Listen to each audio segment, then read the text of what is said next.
Well, good morning, everybody, and welcome to Ellensburg, Washington, USA, home of Central Washington University. Thank you for joining us today. You're looking live out the window to the south. Yeah, it's kind of overcast, breezy, occasional little sprinkles of precipitation.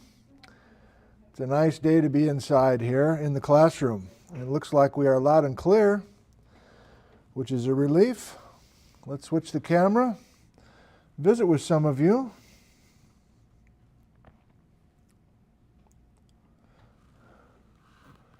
Hi, everybody. It's been a little while. It's been at least a week since we have visited from the classroom here, and if you recall, that session last Tuesday was not a cooperative day with AV, but it looks like we're doing okay here today. Where are you viewing from? And if you're watching the replay of this, you can go ahead and skip ahead a full 15 minutes before we start today's lecture. This is Geology 351, a series of lectures from room 110 in Discovery Hall on campus. Fabian, Alberta. It's gloomy in San Diego, California, Menominee, Michigan. Ben is from the Netherlands, Webb Lake, Wisconsin, East Wenatchee.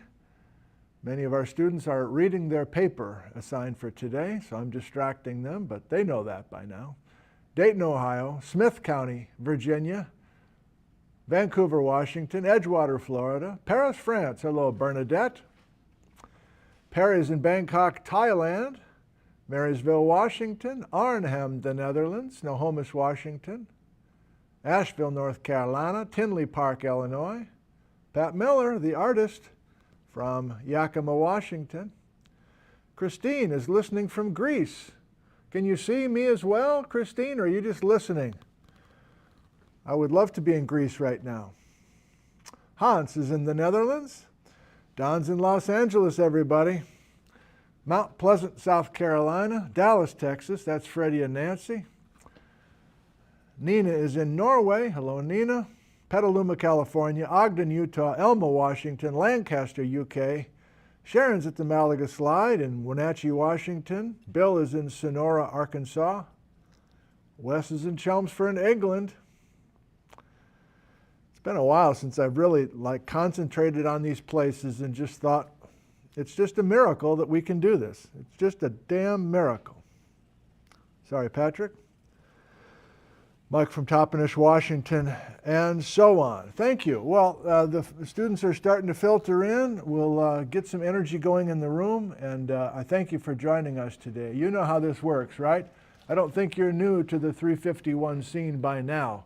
We're starting today the beginning of the second half of this class. And so that means you've already been with this for 9 lecture sessions, I guess. I guess you're watching these in order.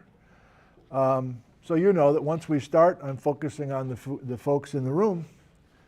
And this guy right here, Scene's going to be visiting with you after class today. Maybe solo or maybe with somebody else. So, thank you very much.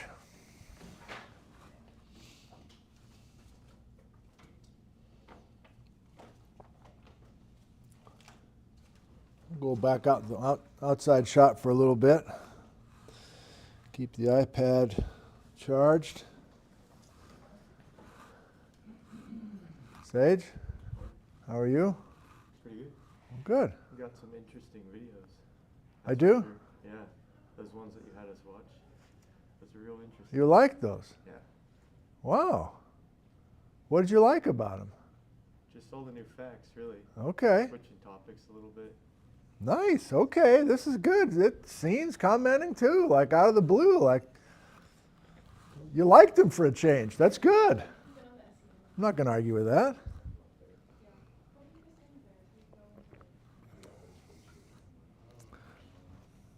Old school.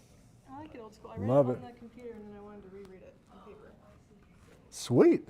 Oh, this is going to be a good session. People are primed. I think Sage is going to talk today. I think that's actually going to happen.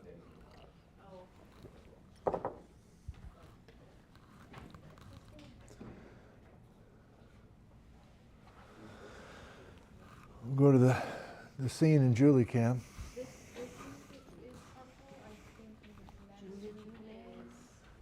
Julie. Julie.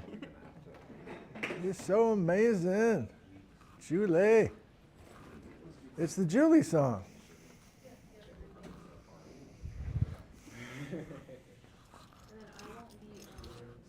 Julie, Julie. Julie.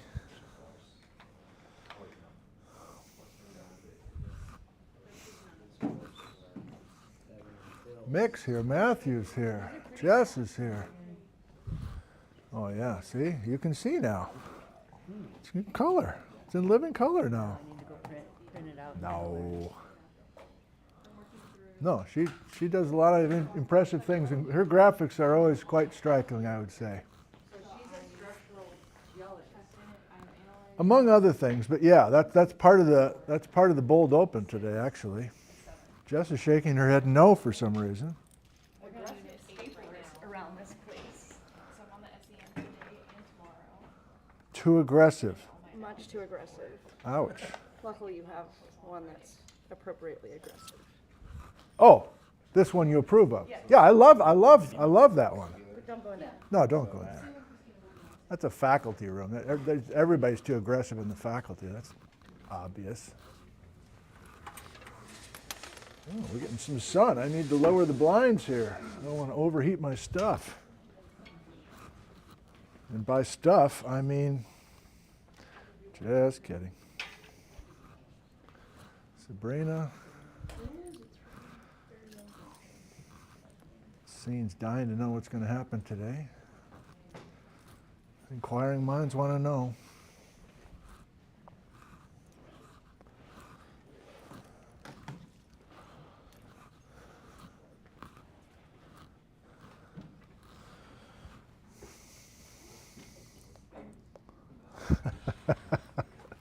All right, Julie. So here's Wes in England. I think we saw Julie in the Friday talk by Isla.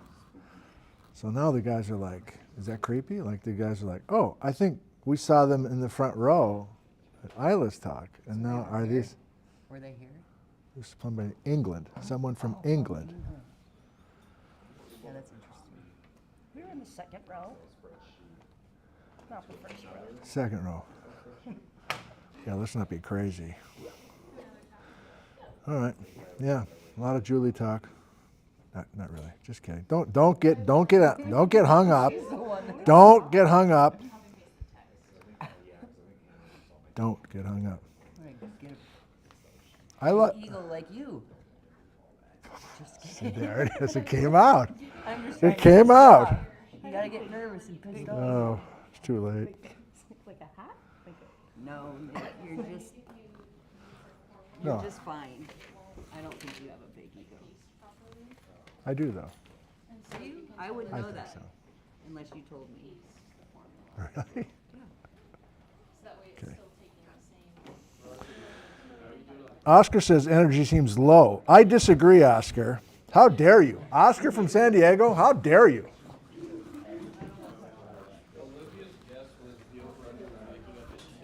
No, it's very strong energy today. I'm encouraged. Oscar.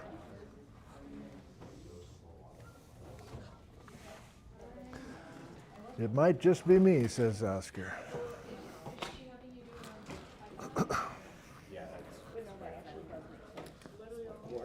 Morning.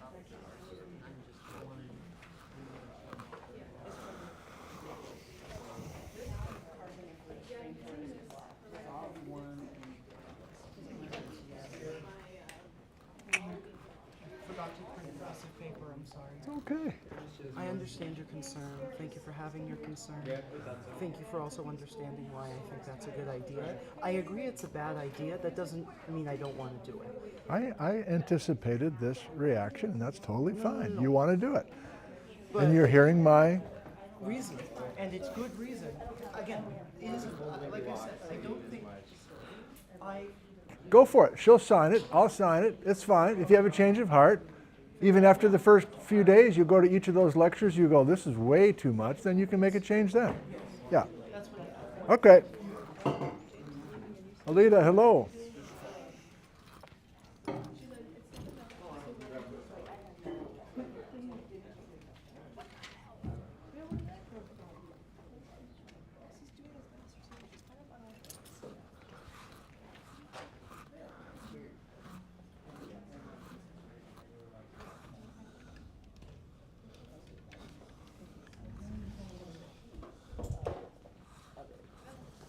Christopher? Hello. How are you? I'm doing well. You? Doing good. I kind of went down a little bit of a rabbit hole on some terms from the paper that I didn't know, so I was just curious about it. Kind of filled in some stuff on it. What's your favorite term that you learned about? It was the lithospheric densification. I wasn't sure. I was like, well, I have an idea, but like I wanted to look into it. So once I saw the definition, I kind of went down the rabbit hole of like, okay, but how does this apply to like Yeah. our area? And Right. once I got into it, it did make sense. Did it? So, yeah. It doesn't make sense to me right now. Why is she talking about lithospheric densification? Denser litho begins to subside, which leads to lowering of the landscape, which can alter the channels for lakes, rivers, and streams. So I was like, oh, that's pretty key. But it was also saying that the that because of the density, like heating up so much, Oh, that's coming today. might have been what caused the snake Okay. to go the other way. You got it. Okay. Oh, yeah. People are locked in. I love it.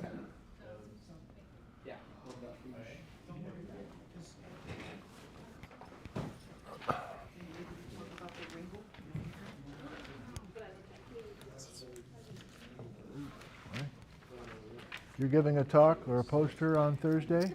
It will be, yes. How do you know, Gio? Oh, I saw a schedule, and you got your hands on some of the Edward Bud Clucking collection? I knew that guy. Really? Yeah. Oh, awesome. He retired just when I showed up, and he had all this stuff. And he was pissed because the university didn't want it. And he's like, I've spent my whole life putting this stuff together. Yeah, it's really cool, to go through and try to be like, well, I see this box. There's all these bones. They look. I know this is mammoth, but here's this rib. But I'm like, I can't say for sure it's the mammoth. And it goes to that one, so I'm like, it's a rib. Oh, so you're into vertebrate stuff. I mean, he was mostly a plant fossil guy, but he had a bunch of vertebrate stuff in that collection? The boxes, I think a lot of things got all mixed up. So it's kind of just like, Oh, yeah. Oh. Oh, wow, George Beck. All right. I think he probably You got it, man. I did a whole lecture on the history of the geology department, if you're curious. Yeah, I got a bunch of old photos and stuff. That's cool, Austin. Can you hear the energy now, Oscar?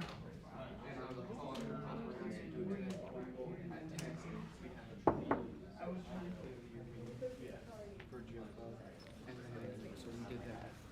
And then interesting.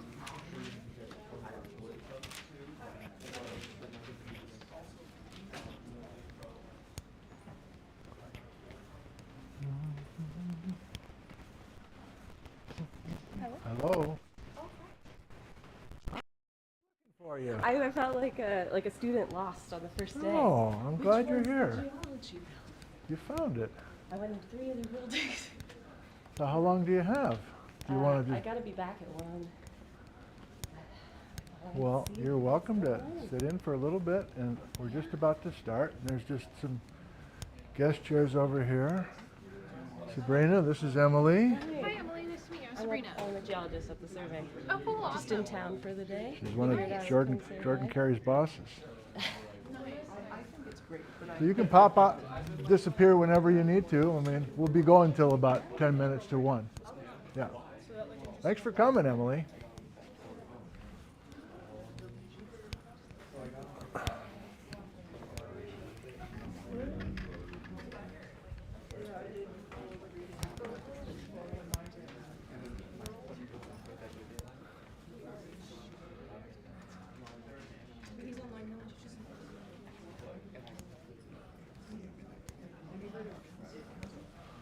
Time's running out. Time's running out. 3, 2, 1. Good afternoon, everybody, and welcome. It is high noon. Nick is here. Scene is here. Everyone is here. It's a grand old party we have, and the live viewers are here as well from all over the world.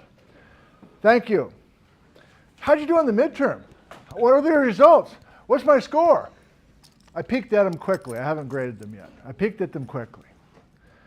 Excellent efforts all the way down to the opposite of that. So, our emphasis is here. So everything about the class is weird, including the exam thing. I'm sure that you did well.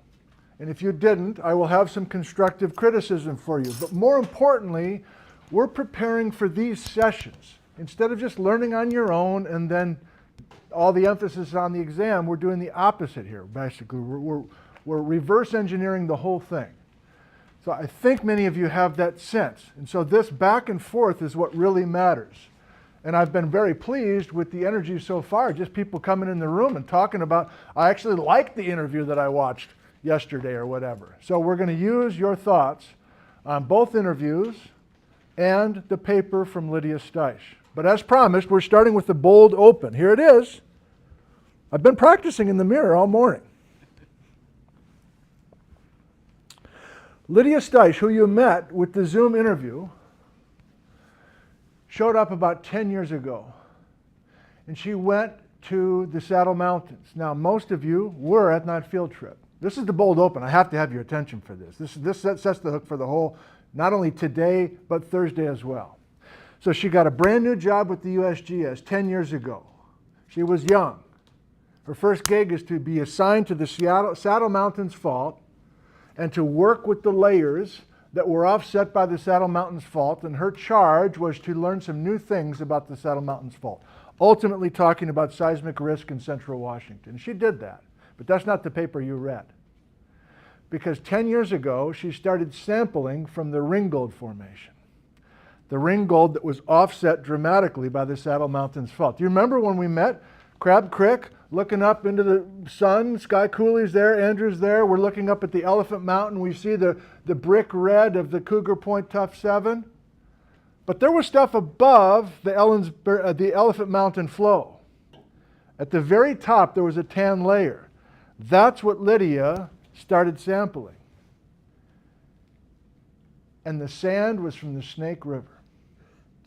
The sand that she discovered by accident was from the Snake River. And you're like, okay, you said that in a dramatic way, so I guess it's important. It is incredibly important. And one of the things I want to do is to do some map work with you to show why that's a stunning message. Because she not only had Snake River sand, she had Snake River sand frickin' right over there at the Saddle Mountains, less than 45 miles away, that was as old as 7 million years old. And everybody in the conventional understanding of Hell's Canyon and the Snake River, nobody's saying the Snake comes into Washington at all until 3 million years ago. So she had Snake River sand at 7 million years ago in central Washington. The topic of the lecture today. Snake River was here? Yeah. I'm still in my bold open. She's young. She's female. She must not know what she's doing. I've been in the USGS for a long time. I've been studying this stuff for a long time. She clearly is confused. 10 years later, she's still on this. She wasn't confused. And the story continues to evolve. So we're going to evolve today and Thursday into this discussion, which involves Hell's Canyon, the Columbia River Gorge, the Ringgold Formation, the Upper Ellensburg Formation, and a few of you, Scene and Sage in particular, like, finally, it's a topic that I'm interested in. Rivers. And I liked Lydia. And I liked Jim too. I liked this content. So maybe this is going to be a good week. Nick? How would you date sand sediment to millions of years? Are you dating the individual grains, or are you dating them based on the layers it's between? The bold open worked.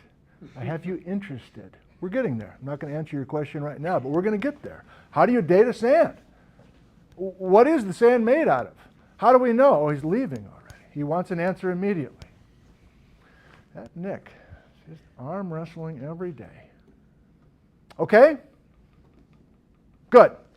Let's do this first. And I'm going to get your comments sooner than later, but I think I want to start with this. Geography time. I think the geography of this is important And you're not going to totally get locked into the story until you can see some of these concepts in the most conventional way. Pacific Northwest, we get it. Ellensburg's here. We know that. Where's the Snake River start? Anybody know? Yes, Yellowstone National Park. And there is a caldera in Yellowstone Park today that last exploded a little more than 600,000 years ago. The Snake River, I'm going to make it huge, goes right by my in-laws' house, southern Idaho, Snake River Canyon, Evel Knievel, huh? What? I don't know. Okay. Moving on. All my references are dated. That's the path of the Snake River today. And here's Ellensburg, and here's the Saddle Mountains, which was featured in the Bold Open that's now 5 minutes old. Are you confused? Saddle Mountain, that's where the quarry was. Saddle Mountains, that's Sentinel Gap. Saddle Mountains, that major fault right underneath that gravel road where we all met by all the folks hanging out in the parking lot. That's it. And she's finding incredible amounts of sand from the Snake River. So at first glance, you're like, oh, okay, well, I don't know, is this such a big deal? Like the Snake River's here today. Fine, we just moved the river 30 miles to the north? It's way more exciting to that because this is the Snake River today, and the Snake River goes through Hell's Canyon. What does anybody know about Hell's Canyon? Anything? There's whitewater rafting. There's a couple dams in there. What else do you know? It's the deepest canyon in the entire United States. Yes, it's the deepest canyon. It's deeper than the Grand Canyon. The conventional story is Hell's Canyon was carved in half the time as the Grand Canyon and is deeper than the Grand Canyon. So it's incredible amounts of incision according to the conventional story. Did anybody catch from the Bold Open the age of her sand? Nick, did you have that? We don't know how she got the date, but how old was the Snake River sand that Lydia found at Saddle Mountains? You got it. Thank you. 7 million year old Snake River sand. I promise an answer's coming to your question. The conventional story, and I did a Hell's Canyon lecture not that long ago in downtown, right before the pandemic, 2019, which I felt like what was cutting edge stuff as far as I could learn it. The conventional story is that Hell's Canyon is younger than 3 million years. Okay, now we're starting to see why this is an exciting story, almost an impossible to believe story. Because the conventional message for the last 50 plus years is that there was no Snake River entry into Washington through Hell's Canyon until younger than 3 million years ago.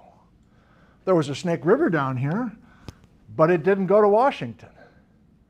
We're going to look at evidence today and probably spilling into Thursday that the snake would head towards Sacramento.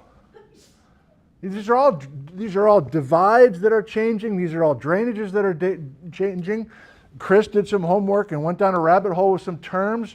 There's thermal inflation. There's thermal deflation of the crust. It's just river water. It's going to adjust to all these different variables that we're dealing with. I think I'm still kind of in the Bold Open, but I hope most of us have it now. If there's not supposed to be any Snake River in Washington until younger than 3, according to the last 100 years worth of work, and this young geologist is finding Snake River sand more than 7 million years old, or just 7, as old as 7 million years old, are we sure it's the snake? If we are sure it's the snake, how's the snake? Is it going through Hell's Canyon 7 million years ago, or is there another route? I think I want to involve you right now. So you read Lydia's paper. You saw some of those beautiful color panels in the paper. Let's cut to it. Why not? In that paper that you're responsible for, 2021, what was Lydia's proposed route? It's not through Hell's Canyon. Who can verbalize what she wants? Sage?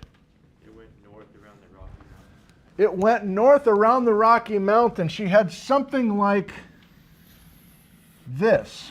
It's probably not exactly like her panels, and it depends on what time frame we're talking about, but she basically is trying to explain this old Snake River sand, 7 million years old, coming to central Washington without going through Hell's Canyon. Thank you, Sage. So we're going to get into all sorts of issues about why the snake would change its course, who believes what, and somehow tie it to the Cougar Point Tuff. So there's a lot of reasons for us to go in this direction. Let me pause and involve anybody that wants to say anything at this point. From the Lydia conversation, from the Lydia paper, from the Jim O'Connor conversation, I think I just want to hear general reactions, big or small, and then maybe I can use that and we can go in a couple different directions. Zane.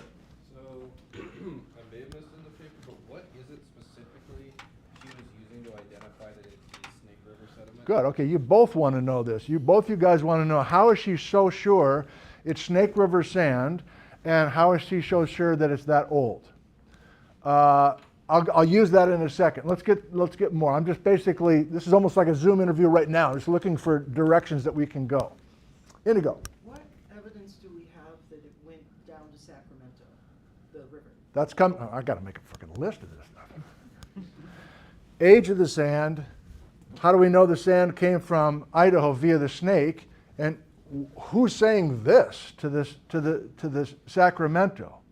Okay, Daddy's getting older now, so maybe I'm going to lose all this. I don't know if I can keep much more in my head, but let's try. Chris, is your hand up? Yeah, I thought she was looking for the detrital zircons in the sediment layers. Okay, well, Chris is going to help us. What's detrital zircon? That's fine. Ryan? And then Jess. Just say what a detrital zircon was? Yeah.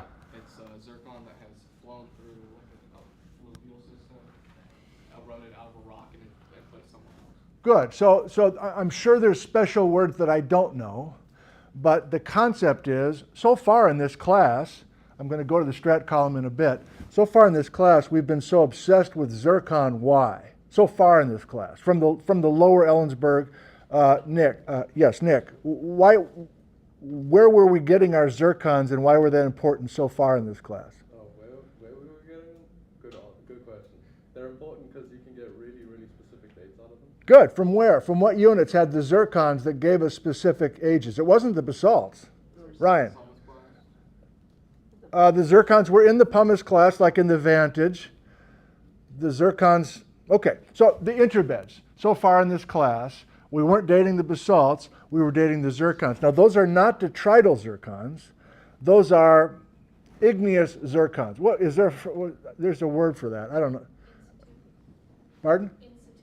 In situ zircons, or magmatic zircons maybe would work for us. It's primary zircons coming from the volcanic event.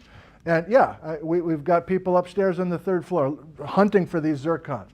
Not Sabrina. She's an olivine person. Let's respect that. But the zircons are an incredible tool. But so far in this class, it's zircons coming from the igneous material itself. And therefore, we can get at age and we're fine.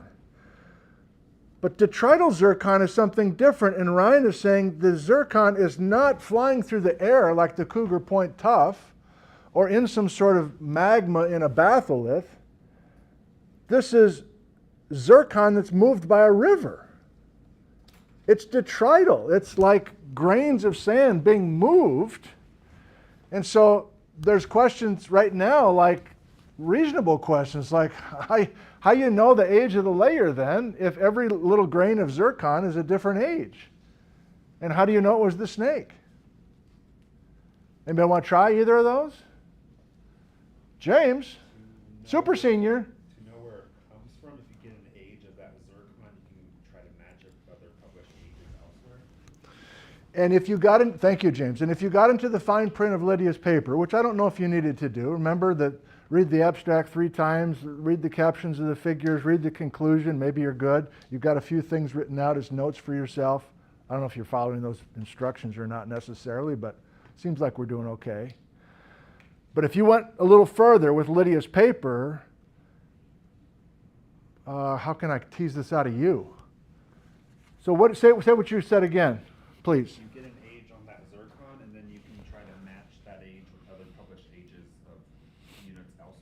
Yes.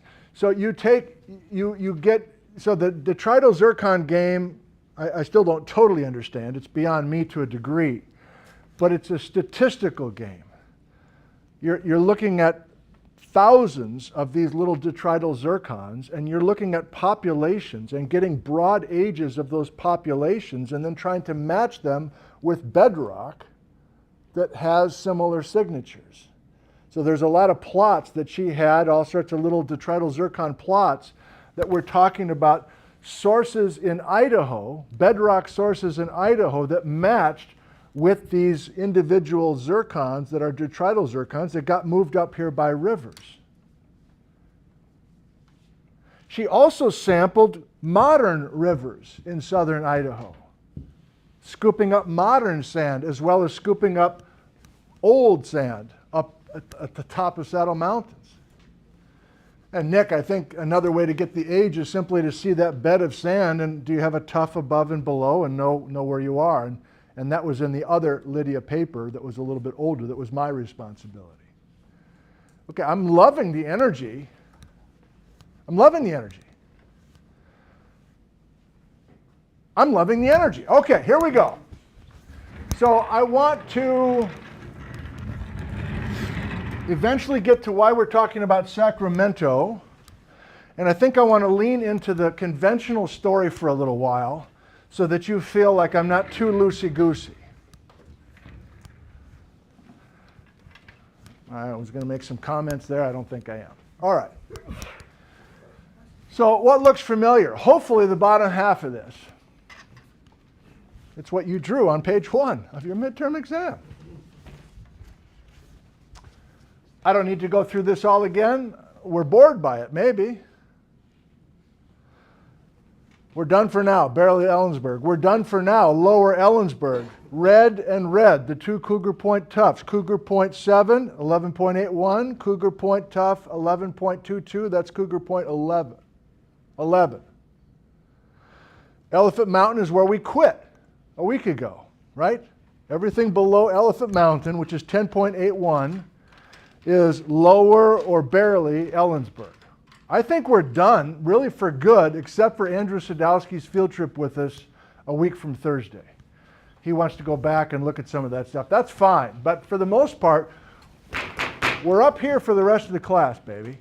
And if you like, I'm so relieved that you like some of these stories from the stuff that you were assigned for this week. There's way more coming. Good stuff that I happen to know about, but vaguely.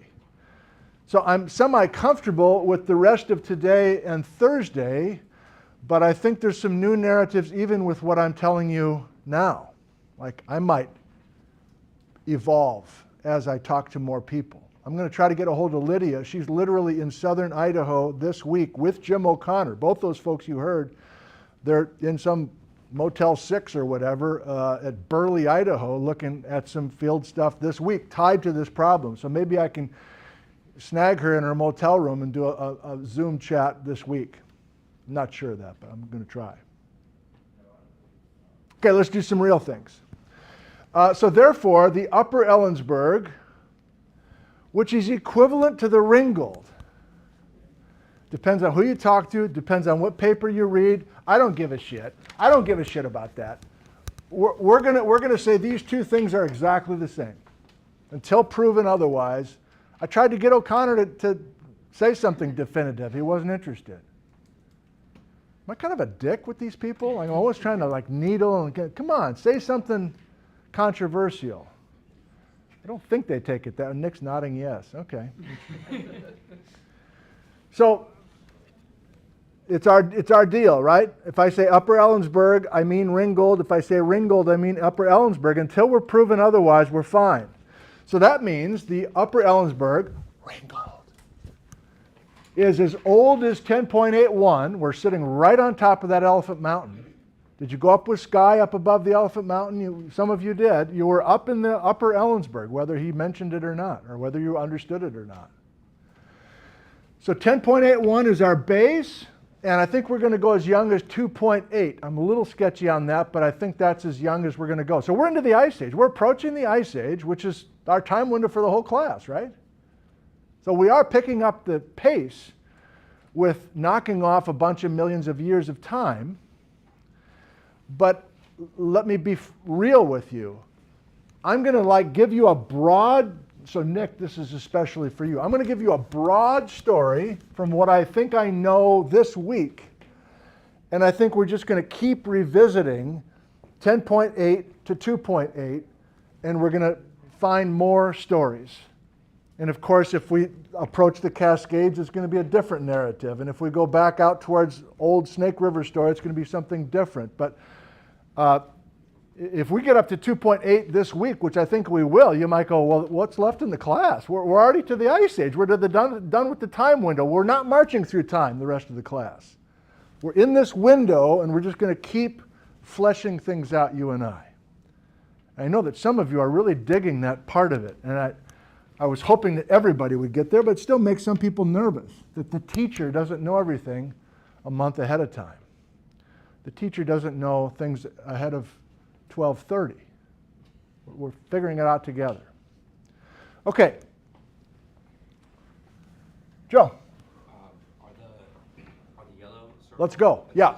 The golden quartz? Good. So crudely, let's decipher what Joe wants to know. So I got a bunch of conglomerates, which you saw. Top part of the quarry, there they were, screwing around with those beautiful cobbles, those beautiful spuds, right on top of the Elephant Mountain, which was barely there, and the Cougar Point Tuff. Good. Yes, Joe. Our yellow here are the golden quartzites. Golden quartzites mean what? Columbia River. Golden quartzites mean, they don't mean snake, right? Golden quartzites, this is not our first rodeo with the golden quartzites. That means rivers from the north, let's not be complicated about it, means Columbia. So, red. You remember red means Cascade? No? Right? Red means Idaho. Red means anything from the north. Blue is only Cascade source. Raquel. I don't want to go too Go ahead. far, Yeah. too fast. Yeah. But since the Snake and the Columbia were coming into the basin at the same time, at one point, are the Yakima cobbles mixed with the greenstones, or are they layered? Thank you for sticking that far with the Jim O'Connor interview. That was toward the end.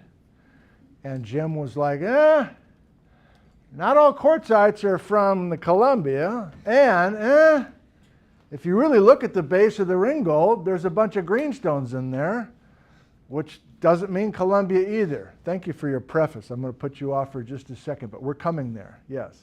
Or should I do that? Yeah, I should. We'll come right back. Don't let me forget. So it's red regardless. There's no obvious cascade in our conglomerate. Whether it's Idaho or something else, we're fine. Let me just continue with the broad narrative. So I don't know. If you want to go 10.8, again, you know what I'm doing. Until we need to make some calls and change our mind, let's just go 10.8 until 7 with a bunch of conglomerates. That'll be a nice, simple... All right, Raquel, you talked me into it.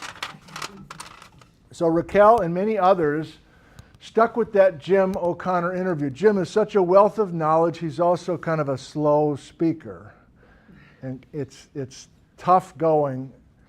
But if you stick with him, that's 45 minutes of Jim. But my God, there's some cool stuff in there. So towards the end, Jim is like, you can't even see this maybe? Even down here at the base, this is Raquel now getting me going. There's a lot of different kinds of river cobbles in the base of the Ellensburg, Ringgold. And it's green, did you just call them green stones? Yeah. So, we have green stones up in the Ingalls and stuff, so I almost wanted to say that, but he seemed pretty convinced that those greenstone cobbles were potentially a Snake River story or a Salmon Clearwater story. In other words, he thought the source of these green cobbles as well as the golden quartzites were kind of a mix of Columbia River and Snake, which is where he was going late in that interview. Gavin. I don't know if I missed it or if I just don't know if they are. What are like the greenstones? Like what kind of rock are they? Are they just called greenstone? Greenstone is a metamorphic rock. You take a basalt and you add a bunch of temperature and pressure, and the rock literally turns green. And that's probably enough for us right now. And there's a lot of that to the east of central Washington. Okay, back to the narrative. 7, we've already said 7. Lydia's got a bunch of sand starting 7 million years ago that shockingly is from central to southern Idaho. And she's proposing that Snake River sand. So I'm just trying to narrate with the most basic level of this most embarrassingly simple and stupid strat column. Between 7 and 4 million years ago, it's just a bunch of fluvial sand. It's not blown in there, it's river sand.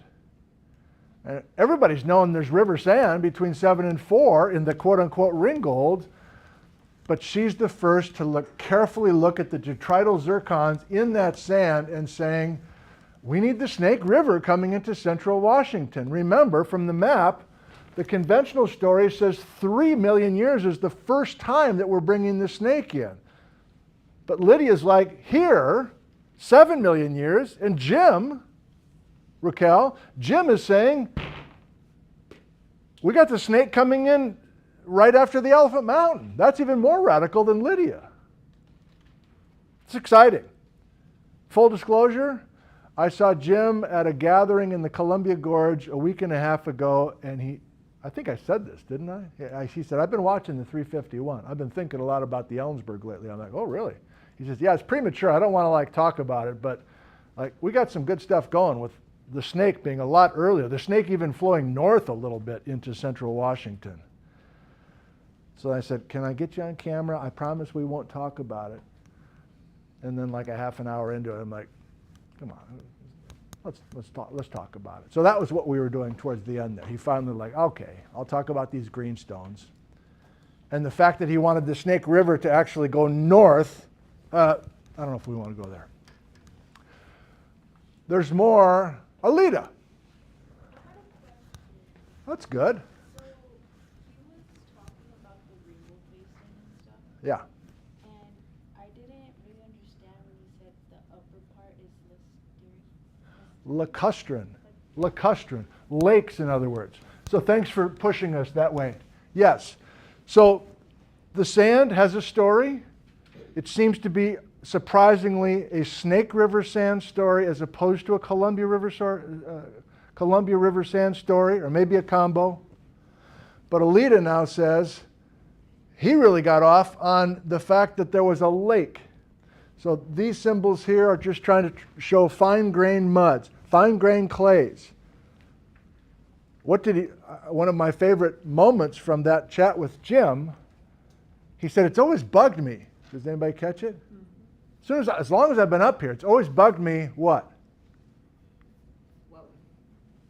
Julie. How would the lake get there? Why is there a lake in central Washington? And why do you think that bothered him? I mean, he's a river guy. He's the Columbia River geologist for the Pacific Northwest. Like, he's the authority. James, why did that surprise him that everybody's talking about a lake? I know one of the points he made was one of the explanations was about like the tectonics and the fold and thrust belt, but to him didn't really make sense because of the uplift rates being. You're giving me more than I need right now. Why is it just a surprise on a map like this to talk about a lake, Faye? I was going to go into another. Okay, let me hold you off, and then I'll come back after. Indigo. He can't visualize in his head, or he hasn't yet figured out like what was making the lake be there, what was causing the Columbia to pool, or what was causing why would there be a lake? What is the Sorry, home crowd. Thank you, Indigo. I think it's always bugged him because it's such a well-drained area. Like, this is not a lake scene 15 million years, we have this dendritic story with all these rivers draining the Pacific Northwest, as they do today. We don't have huge lakes, generally. And even when we tried to put a huge lake in at Vantage during Vantage sediment time, we kind of backed off of it because there was all those couplets and everything else. So yes, he eventually tried to come up with explanations like everybody else for why we need a lake or what caused the lake. And I don't know if we're going there today. That might be Thursday if you feel like you want to go there. We'll see how excited you are about it. I don't know. You want to do it now? I think you do. James, what was one? So he said, I think you said it, James. What has been one of the most conventional explanations for why the Upper Ringgold has lake history? One of the explanations was the Yakima Fold. The Yakima Fold. So we know Menashtash Ridge, all these major ridges, they're youthful. And the story was, oh my God, these ridges just grew overnight and caused the Columbia River to get defeated, or the Snake River to get defeated. And there's this huge lake piling up behind the ridge. And what did Jim say in the interview? We'll talk about Lydia, I promise. But he said they're non-existent? Yeah, but that's not what I'm asking right now. Well, up here in the Yakima River Canyon, yes, the river cut right through it, and how could which is a piddly river compared to the Columbia, how does the fold belt down there stop a bigger river, but up here where there's more folding, how does that, or less folding, how does that stop a smaller river? You got it. In general, we've got a family of ridges that all basically grew at the same time in the same way, and the Yakima River is unfazed completely by these things rising. The Columbia is totally unfazed by the Saddle Mountains going up. We went to the gap. That's a huge fucking gap. So those rivers had no problem holding their own against these uplifting ridges. Why are we suddenly stopping the Columbia, of all things, by the Horseheaven Hills, which is, geography is an issue, but he's like, that just doesn't work for me. So I think you guys want to talk about this, so let's just scratch your itch. Faye. I know he was talking about possibly there's lava dams. Yeah. But I don't remember except why it thinks that. Who wrote that? I love Simcoe Volcanics. I want names. James. You motherfucker. Was it because of the Jim O'Connor? Okay, we're way off the plan. You can throw the outline away. But you guys are liking this, and I agree. It's pretty sweet. Should I do it now? Let's just, no. Oh, God. All right.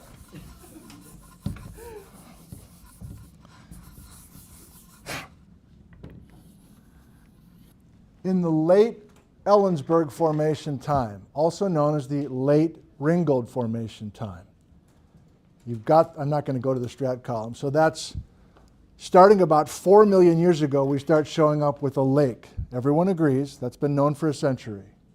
Lake beds in central Washington, starting about 4. And yeah, the conventional story is these ridges start growing, or whatever, they accelerate or something, and they cause the lake. O'Connor, who I'm certainly going to listen to, says there are these lavas called the Simcoe Volcanics. That's how you spell them over there. Is that what you want to talk about, Alita? He also mentioned that there was probably a big alluvial fan that stopped it, and then they got into this. Thank you. He was talking about, I think, two competing different ideas. And for right now, his most elegant and simple way to explain a lake is pretty damn sweet. That you have Simcoe volcanic eruptions. So do you know the Goldendale area? Stop at McDonald's. And then you start driving all the way down to Biggs Junction and the brakes are smelling. I mean, how many times did I go down to 210? I'm like, you guys are the van drivers? Yeah. You're going to have a fully loaded van? Yeah, we're fine. I drive vans all the time. Okay, good. We're going to have an incredible descent from Goldendale down to the river. Would you please downshift? Oh yeah, no problem, I got you. And then we get to Goldendale, we get to Biggs Junction, and like, I think my brakes are shot. I think they're on fire. It's like, what the fuck? Why didn't you downshift? Well, I didn't really know what that was, but anyway, I went slow. It's like, you're riding the brake all the way down. Well, these guys are burning their brakes for the last 15 years in 210. There were lavas erupting, and the lavas were going into the gorge, and according to O'Connor, making a lava dam, blocking the river. Now, I don't care what river it is. There's no rivers allowed through.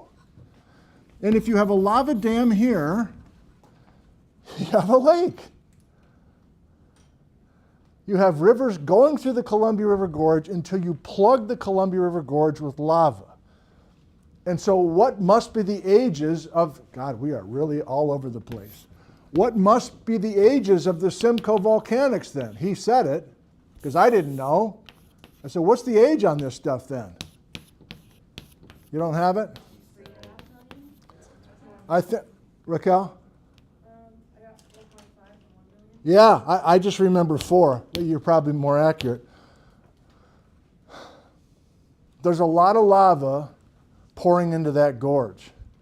In fact, at one point, I was shopping for ideas for the PBS show, and I was with him. He's like, yeah, right here.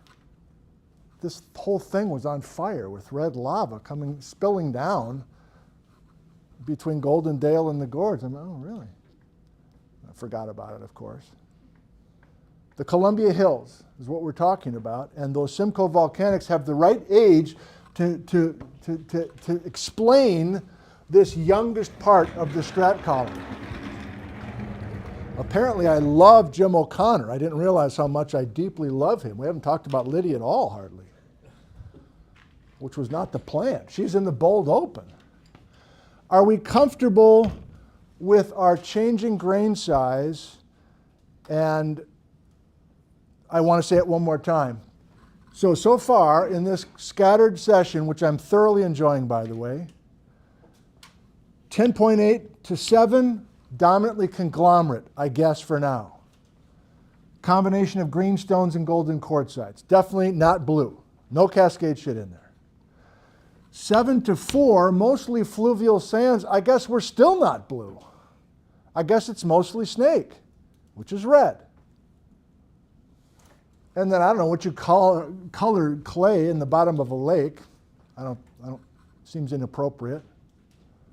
But our lake from 4 to 3, I guess, or maybe even younger, is maybe this lava dam thing, although other people were thinking the Ellensburg Formation made a big fan and somehow stopped the Columbia. But I think Jim said the age was off with that. It was an older argument.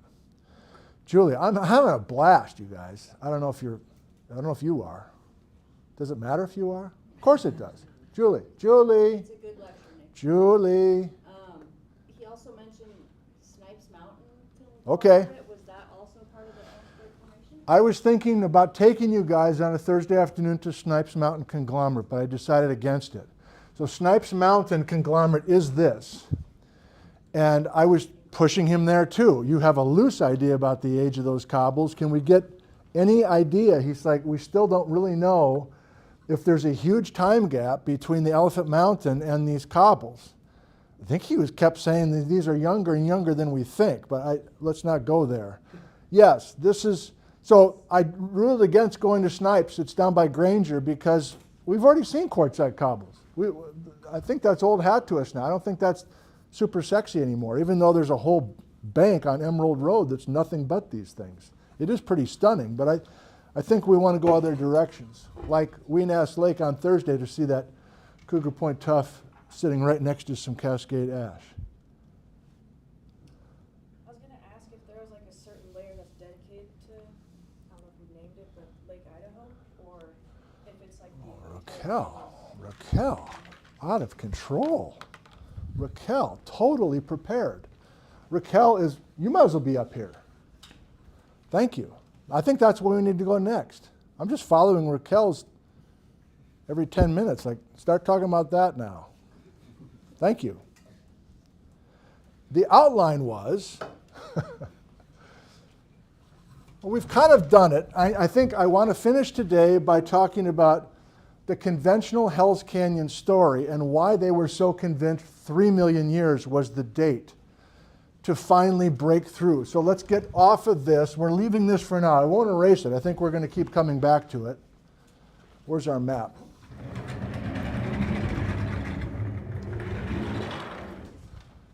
Good. Thank you for coming, Emily. That's Jordan Carey's boss, Washington Geological Survey.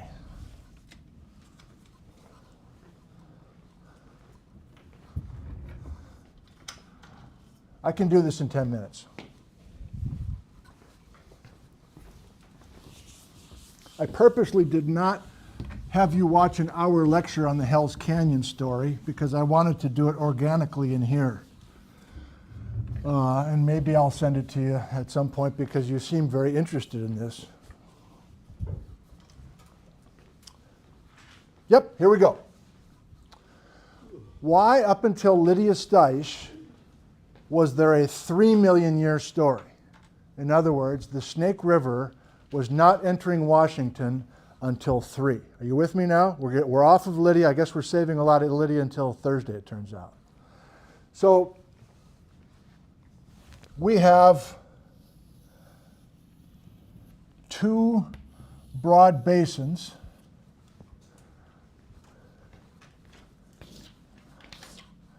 that have matching stratigraphy from 8 until 2.8. We're answering the Sacramento question, by the way, at the same time. So this is a strat column in southern Idaho, where Lydia is this week. And nobody calls it Lake Ringgold, but we're going to do that. Lake Ringgold, Lake Idaho. So in some of Lydia's colorful panels from the paper that you read, this is starting to look familiar now a little bit. And maybe you got lost in some of her detail, but my goal is to try to show you the basic narrative in the remaining time that we have.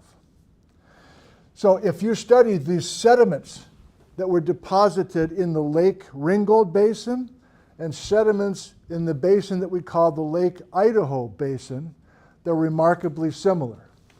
I want to ignore almost everything except fish fossils. Teeny tiny little fish fossils, which I know nothing about. I don't know anything about paleontology, especially absolutely tiny little jaws of these little creatures, these little fishes that are swimming around in these lakes. And you're like, doesn't this disagree with the dates we just had? It kind of does. You know, we started our lake 10 minutes ago at 4 million years ago, right? But this is the older story that I've told a number of times, and I think I'm just going to run with it. So I want to do this. I didn't bring any candy last Thursday, even though I said I was going to, so I should have brought goldfish today to make up for that, so now I'm 0 for 2. Okay, so we got a bunch of goldfish older than 3 million years ago, and we got a bunch of goldfish younger than 3 million years ago. These are fishes. Maybe I will send you that link. There's a bunch of photos of these little cute little fish fossils. And the fish fossils in the sediments in both of these basins have a story to tell.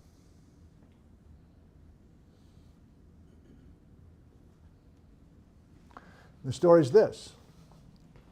If you carefully study these fishes in Idaho and central Washington earlier than 3 million years ago, the fishes are swimming in warm water. And the water's warm because those basins are not connected. isolated swimming pools, isolated basins, isolated lake basins with nothing, with no river connecting them.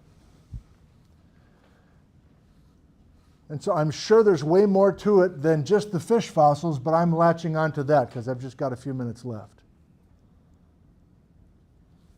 So we don't have Hell's Canyon. We don't have the Snake River coming to Washington. This is the conventional story, pre-Lydia. And then at 3 million years ago, in both basins, between 3 and 2.8 million years ago, the fish fossils change. And they are suddenly, at 3 million years ago, fishes that love cold water. And there are salmon fossils. And suddenly our two isolated warm swimming pools are connected, and we have migrating salmon going up the Columbia and getting all the way up into southern Idaho, and we've lost our lakes. And we start Hell's Canyon, and we start the Hell's Canyon cutting.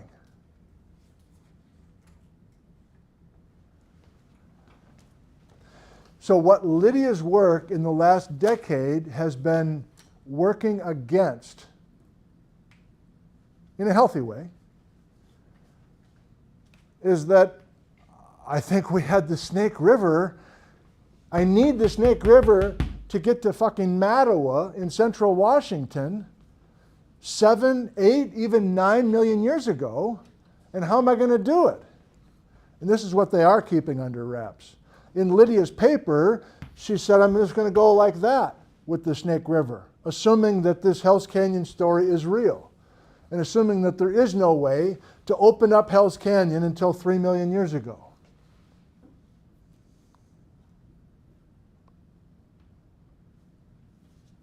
But there's major questions about, is this possible? What's going on in Idaho to explain a change like this? Why is the snake then suddenly breaking through and making Hell's Canyon? What's special about 3 million years ago? How is this all interconnected? Is this just a Hell's Canyon story, or is this some sort of Pacific Northwest River story? That's where I think you guys are locked in, because it's feeling more and more like a more regional story than we previously thought, and it's also feeling like a younger story than we previously thought. Ironically, because she's got these old Snake River grains. We got 1 minute. Who wants to reply to this, respond to this? Or where do you want to go on Thursday? I have an idea, but I'm curious what you want to do. Scene. We haven't mentioned the hotspots. That's definitely where we're going on Thursday. That was part of the plan, this thermal inflation business, and that gets us back to Cougar Point Tough and why we're changing that. So that's maybe our main focus on Thursday. Thank you. Let's do more, though. Joe.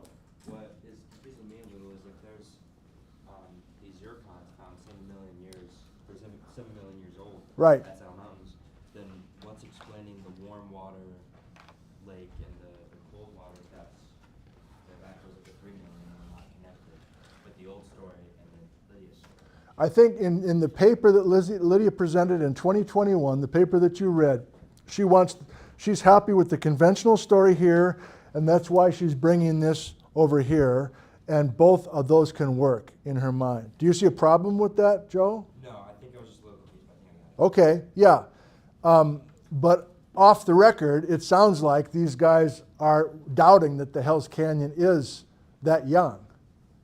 I think they do want the snake to come through the Hell's Canyon maybe as early as 7 or even earlier, but that's nothing official yet. Julie?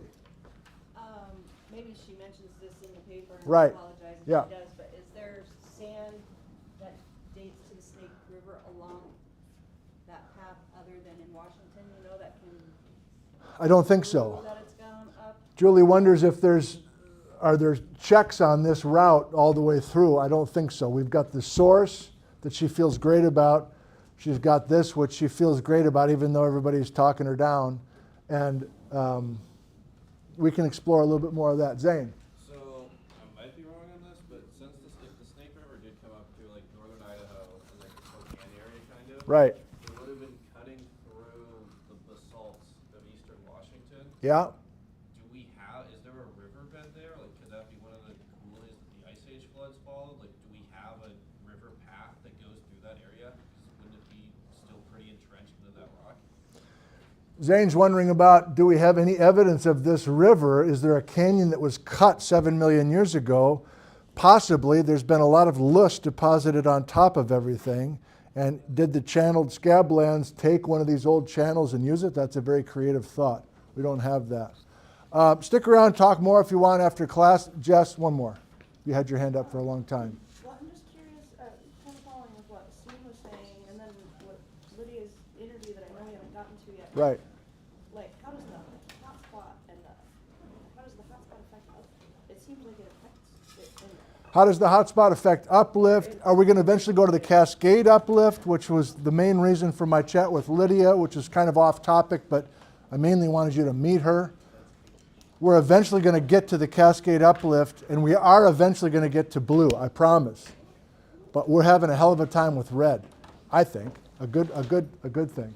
We still didn't get to the Sacramento. Sacramento fish fossils. Those fish fossils can be followed all the way down here. Thank you. Yeah.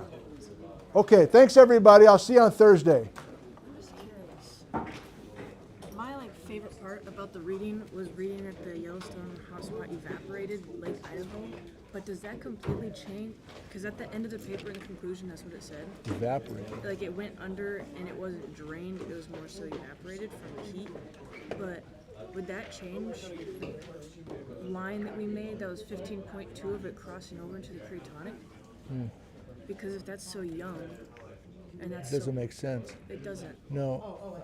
You might double check that sentence if it really said that. But we're definitely. I was just really intrigued by her saying that. So. Well, I am too. If she really said that, but you're saying it doesn't make sense because the hotspot. By the time we're getting rid of Lake Idaho, the hotspot's heading to Wyoming, and I would respond the same way. Okay, but we definitely need to do that hotspot. There's a reason to think about that hotspot moving across southern Idaho. I was trying to, the last part we talked about. Right. There's a part in the paper where she mentions that that the plains became connected at 4.3 million years ago, the Snake River Plains area. Is that connection is what allows Idaho to fill up and then overflow, carving out Hell's Canyon? This is all related. We should probably just wait for Thursday. But Okay. the effect of a hotspot beneath your floor is dramatic. Okay. And it's an up and down game. When the hotspot's beneath you, you're up. Rivers are draining away. When it leaves, Everything wants to subside. So, yeah. I have 203 lab at 1. Go ahead. Okay. Yep. Thanks. I'm confused why the lakes from 8 to 3 million years are warm when we're saying that there's a river that's going north connecting them. Does the lakes turn? Are you saying that the climate has turned colder at that time, or are you saying that because the river's going to the ocean, it's colder? That's what I'm saying. That it's suddenly cold because we have a connection to the Pacific. And there is no connection to the Pacific from 8 to 3 because of it.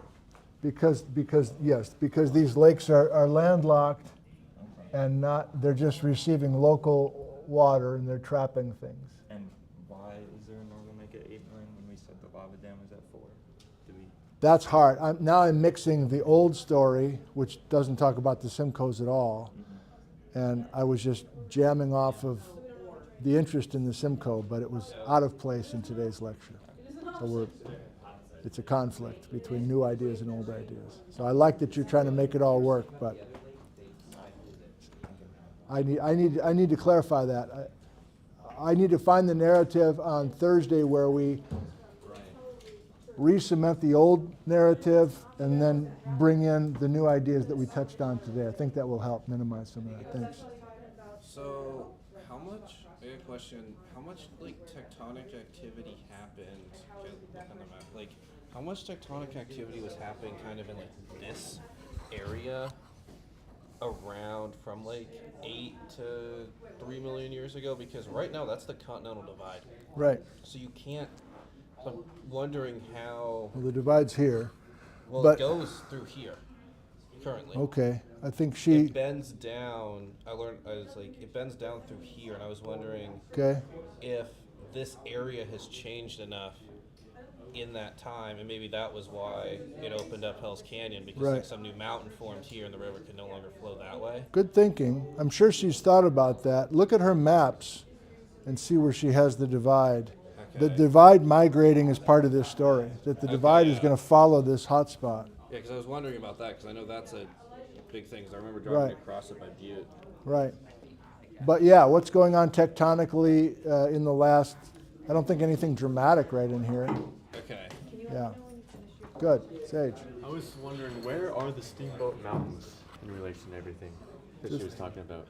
It's right in here. So the gorge is where the basalts definitely came through, and then there's just a couple of these isolated things high in the mountains that I think can still be talked about as just when some of these lavas were a little bit more broad. So it's not quite as dramatic as I wanted. I wanted a couple of basalts like stranded way up high, way away from the gorge. Good, you bet. I lied. It Oh, actually no. says evaporation, receding, or drainage. But evaporation was interesting, so I was wondering how is that an option? But it wasn't actually that. It wasn't the hot spot that did It it. was one of the 3 options. Stick with that. That's good. That makes a little more sense, though. Good. Thank you. Thank you.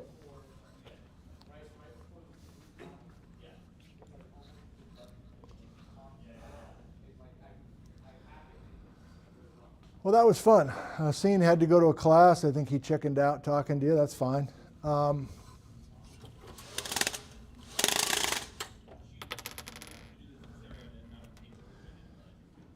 We still have 500 watching live. We have a few minutes here. I don't have to go on a field trip today. Does anybody want to respond to any of this stuff? I had a real good time today. It was way more scattered than I wanted, but I just wanted to respond to the surprising amount of positive energy that was in the room. Uppercase for some questions as people filter in here. I think that we have Tuesday is when we have a help session, but the room's empty right now and a few students are wandering in. Jeffrey, could the Yellowstone hotspot be the cause of the eastern drainage path drying up? Yeah, a little sneak peek to Thursday, unless you want to read it for yourself in Lydia's paper, is that the Yellowstone mantle plume, when it's underneath a certain part of southern Idaho, is going to thermally inflate. You make just a temporary bulge, basically. The rivers are going to flow away from where the hot spot is. And so that's the general idea, that as that hot spot works its way towards Wyoming, the divide between rivers is also migrating to the east. And so we're getting more and more Lake Idaho because that temporary bulge above the hot spot is getting further and further away from the Hells Canyon area. Pat, what's behind the rapid uplift that carved Hells Canyon? Huge question. Everybody from Basil Tikoff to Lydia Steisch to others have been trying to solve that. Basil Tikoff's idea is that there's a massive normal fault there, and the floor is dropping on one side and lifting on the other. So there's a massive crustal extension, I guess around 3 million years. But that's, I think Lydia's really on this because she's sniffing out more and more problems with the conventional story that we were talking about today. Did I answer Nick's question about dating the sand? I think I did quickly, and he seemed satisfied with it, which is not easy. We have tuffs in Lydia's paper above and below that Snake River sand. So we can get good age control on the tuffs. And so if we have sand in between, we can be confident about the age. Where's the Columbia during this time? That's a big question. If you have a lake, then the Columbia is not really the Columbia except in northern Washington. And the Columbia is just flowing right into this Lake Ringgold. And then once you breach the Simcoe Volcanics, I guess younger than 3 million years ago, then the Columbia starts going to the ocean like it does today. What about rivers flowing from Canada? Too much for me to think about, thank you. Did the Simcoe Dam create both lakes, one north and one south? I guess it depends on if, okay.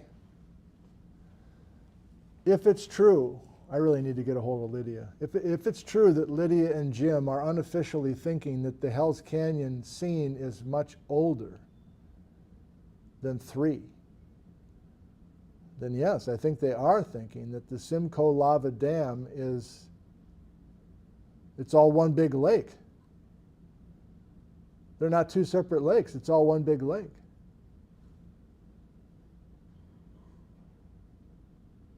If they're not willing to say it, maybe I'm willing to say it right now on their behalf. I think we're too far north for the basin and range proper, Jim. Thank you. Mike, do you think maybe the Lydia River 7 million years ago was warm water from hot springs, thus no salmon, just warm water fish? Thank you, Mike. Well, the Bold Open was talking about Snake River sand in the Saddle Mountain area, pretty close to Ellensburg, and there's no fish fossils there. So the 7 million river sand story is just simply a detrital zircon story. And the zircons in the sand, or the zircon sand grains, are matching Idaho much more than they're matching British Columbia or the Cascades or anything else. So the fish thing comes later, as I understand it. You know, half of this is new to me in the moment, so I'm probably getting caught in all sorts of conflicts that what I just did on the board, but at this point, it doesn't bother me. Jerry Smith, if you really are into this fish stuff, you're asking about the date of the Sacramento snake route. I think Jerry Smith, University of Michigan, passed away a couple of years ago, but I got a very meaningful email from him, I guess 6 years ago, before the pandemic. And it was meaningful because I really wasn't in contact with any research people back then. So for him to do a whole lifetime worth of fish fossil work and then watch something that I did and email me, I'll always remember that. That felt like a big moment for me personally. And so I think it's Gerry Smith, University of Michigan. Maybe you can find some of those papers. And I think it's this time that we're talking about, between 16 and 3 million years ago, that there's rivers flowing to Central California. We are headed towards the recent uplift in the Cascades. Faux show. Yes, thank you. But I never dreamed we'd be spending so much time on red, but it's fun. I'll say it one more time. I'm very surprised that the students were so up for today. People that never speak were like, I really enjoyed those interviews. I'm like, wow, really? Why? They're like, it's just cool. Rivers, and rivers are relatable to so many people. You don't have to imagine some foreign concept. A lot of people fish or whatever, or live on the banks of a river. They feel a connection to a river. So if you talk about a strange history with a river, it really works with a general audience and geology students as well. Could the Snake River be older than the Columbia? Well, there's a thought. John, you're always full of unconventional thoughts. Yeah, many of these things that I've been teaching for so long about the rivers, it's worth paying attention to what Lydia and Jim are doing. There's potentially a fundamental change in the way we view the history of these rivers in the next 10 or 15 years. Okay, I think that's plenty for today. Thanks, everybody. Hope you enjoyed today's program, and I'll give you a shot out the window to wrap up this episode, and I'll see you on Thursday at noon for our lecture number 11. I don't know what we'll call it, but it'll be back to thinking about the Snake River Plain and the snake. And a special note, a reminder, Michael Eddy, who I spent the whole weekend with camping down at Spirit Lake, will be in Ellensburg to give a noon talk on Friday, the last talk of the school year. And guess who's going to be bunking in the upstairs of our house with Bijou the cat? The Green M&M Boys, Michael Eddy and Jeff Tepper, hanging out Friday night. Thank you, I love you, and goodbye from Ellensburg, Washington, USA.